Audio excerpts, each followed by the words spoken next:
Hello, everybody. Welcome to Divinely Guided 7777. Here I come with the message of the day. Let's see कि आज का message किस energy में है, किसकी तरफ से है, किस तरह का है।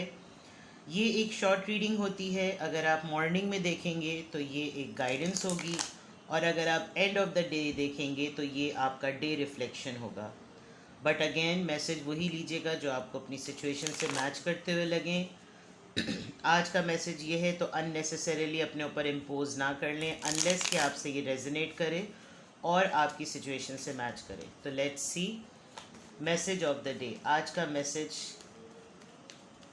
क्या अपने साथ मैसेज ला रहा है? What is the message of the day?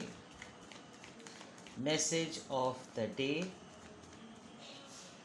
Message of the day. Okay, 3 of Swords. Message of the day, message of the day.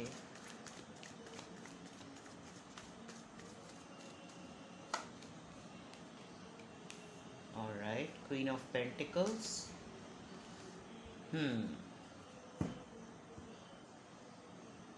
3 of Swords, Queen of Pentacles, and Death. Scorpio, Taurus, Virgo, Capricorn, and Libra, Gemini, Aquarius.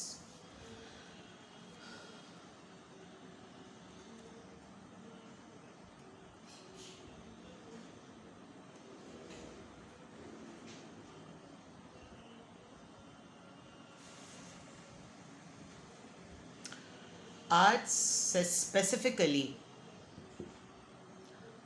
आप अपने आप को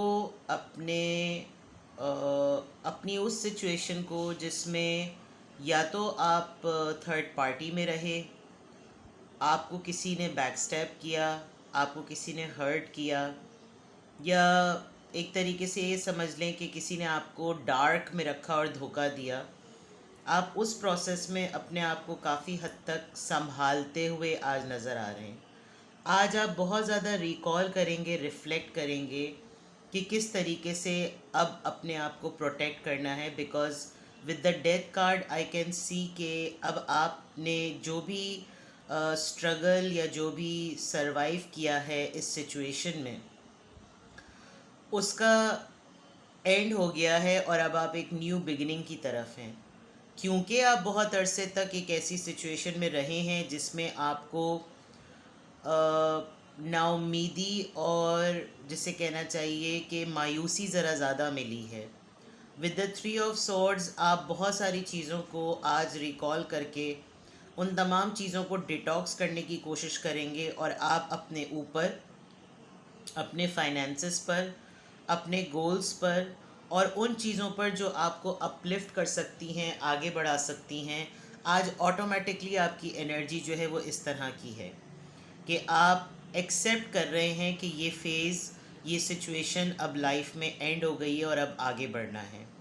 कोई ऐसी चीज़ जिसने आपके दिल को बहुत ज़्यादा यूटिलाइज़ करवाया, कोई ऐसा रिश्ता, कोई ऐसी सिचुएशन जिसमें आपका दिल बार बार टूटा, आप बार बार हर्ट हुए, भरोसा किया, फिर भरोसा टूटा, दोबारा से चांस दिया, फिर वो चीज़ टूटी, फिर एतबार किया, फिर नाउम्मीदी हुई। अब आप काफ़ी हद तक अपने आप को एक साइलेंट मोड में डालकर हर उस पर्सन के लिए, हर उस सिचुएशन के लिए सोच रहे हैं जो आपको अब लाइफ में आगे बढ़ाएगी। क्यों? क्योंकि आपको लग रहा है कि अब जो कुछ भी होना था वो इस फेज़ का एंड था। आज ख़ास तौर पे आप अपने लिए न्यू डोर्स ओपन करते हुए नज़र आ रहे हैं। आप लिटरली ऐसे लोगों को, ऐसे हालात को, ऐसी सिचुएशन को अब मज़ीद सोचना नहीं चाहते। बिकॉज़ अब आप इस बात पर बिलीव कर रहे हैं कि बहुत ज़्यादा किसी भी मैटर को, किसी भी रिश्ते को, किसी भी सूरत हाल को अपनी कैपेसिटी से ज़्यादा दे दिया है, और अब ये सब चीज़ें जब सर्व नहीं कर रही तो आगे बढ़ जाने की ज़रूरत है। विद द डेथ कार्ड आप एक्सेप्ट कर रहे हैं कि ये एक फ़ेज़ था और ये फ़ेज़ अब एंड हो गया। Now there is a new beginning, और आप बहुत हद तक तैयार हैं नए गोल्स सेट करने के लिए, नई अचीवमेंट्स के लिए, नए टारगेट्स के लिए।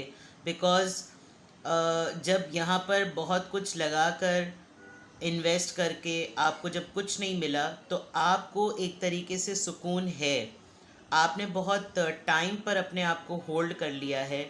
इससे पहले कि खुदा न खास्ता सब कुछ खाना ख़राब होता, आपने अपने आप को होल्ड कर लिया है। फ़िल्टर कर सकते हैं आप रिकॉल करते वक्त कि किन लोगों ने आपको मिसयूज़ किया। आप जान सकते हैं कि कौन से ऐसे लोग हैं जो अभी भी आपके सर्कल में रहते हुए आपको मिसयूज़ करते हैं। आप उनसे किसी न किसी तरीके से या तो दूर हो जाएंगे, रिस्ट्रिक्ट हो जाएंगे, रिज़र्व हो जाएंगे, और अगर आप कोशिश पूरी करेंगे तो हो सकता है आप बिल्कुल उनको अपनी लिस्ट में से निकाल दें। तो आज अगर मैं मैसेज ऑफ द डे देखूं तो it's a day of goal setting, it's a day of protecting your own energy, it's a day of setting new targets, it's a day of new beginning. हाँ, जो कुछ भी past में हुआ वो तकलीफ़ दे है, क्योंकि उसमें सिर्फ आपकी अपनी एनर्जी ही नहीं हुई ख़राब, आपके बहुत क्लोज्ड वंस के ऊपर से भी आपका भरोसा उठा है। किसी बड़े क्लोज़ मेंबर ने, फैमिली का हो सकता है, सर्कल में हो सकता है, कोलीग्स में हो सकता है, किसी दोस्त का हो सकता है, कोई ऐसा पर्सन जिस पे आप बहुत अंधाधुन भरोसा करते थे। और ये रिश्ता भी हो सकता है, क्योंकि आपने बहुत वेट किया, आपने बहुत टाइम दिया, फाइनेंशियली भी बहुत ज़्यादा सपोर्ट किया है। और अगर आप वर्किंग पर्सन नहीं हैं तो आपने इस टर्मोइल में एक ऐसा रोल प्ले किया है जिसमें फाइनेंशियल स्टेबिलिटी या सपोर्ट में आपका इक्वल कंट्रीब्यूशन है। और आप बहुत सारे ऐसे लोगों को छोड़ते हुए नज़र आ रहे हैं जिनको आपको छोड़ना आपके लिए मुमकिन नहीं था। तो to conclude, message of the day is about like renewal, new beginning, new resolution and new opening. ठीक है ना? तो that's good, it's quite motivational. तो hope you have a good day. अपना बेहद ख्याल रखिएगा। Bye bye.